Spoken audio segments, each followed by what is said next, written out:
Sino talaga tinuturo mong inspirasyon para lalo mo pagbutihan ng pag-aaral mo? Tinuturing ko po, inspirasyon ko po yung magulang ko po eh. Kasi kita ko po yung hirap na dinanas po nila para pag-aralin po kaming tatlong magkakapatid. Hindi rin naman po biro, lalo na yung tatay ko po ay maliit na negosyante lamang po. Mag-isa lang po siya sa trabaho. Kaya yun po. So, ikaw ba masipag ka ng estudyante? Hindi ka ba nagloloko? Minsan na-absent para gumimik? Walang ganon.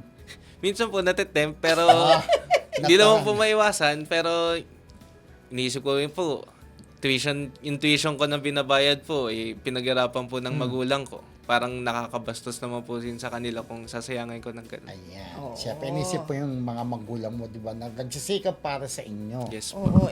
I-greet mo naman ang Ayan, iyong mommy and daddy na Happy Valentine. Oh.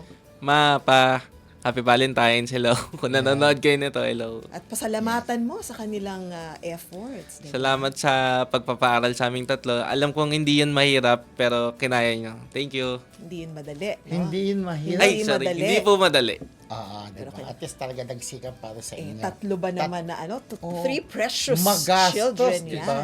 Oo. Ayan. Oh, Pierre, ano naman ang gagawin mo dito sa makukuha mo sa Tulong Abante? Para saan naman yan? Yung 5,000 na matatanggap mo.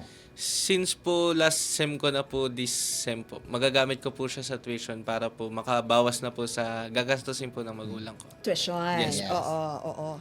Yun. At malaki ang tuition. Mahal ang IT, Private no? At saka IT. Private pa rin Fatima. Yes, oo. Di ba? Kaya may alam pa sa Fatima sa Valenzuela, di ba? Opo, yun po ata ang main. Okay. Pero alam ko mga nursing yata dun eh. Ate Puit, no? Malakas sila sa medical field. So, ayan, di ba? Nakakatuwa ka na nagbibigay inspirasyon ka sa mga kapwa mo estudyante. So, ano message mo sa kanila? Sa mga kapwa ko estudyante dyan, alam kong mahirap, lalo na yung mga sitwasyon natin, hindi man magkakapareho, pero alam kong halos magkakapareho din ang hirap. Yan, sana, pag simukyapan nyo, wag nyo nabigyan ng sakit ng ulo yung mga magulang or nagpapaaral sa inyo. Yun lang. Ayan. Tama naman. Huwag di ba? bigyan ng sakit ng ulo ang mga magulang o kaya ang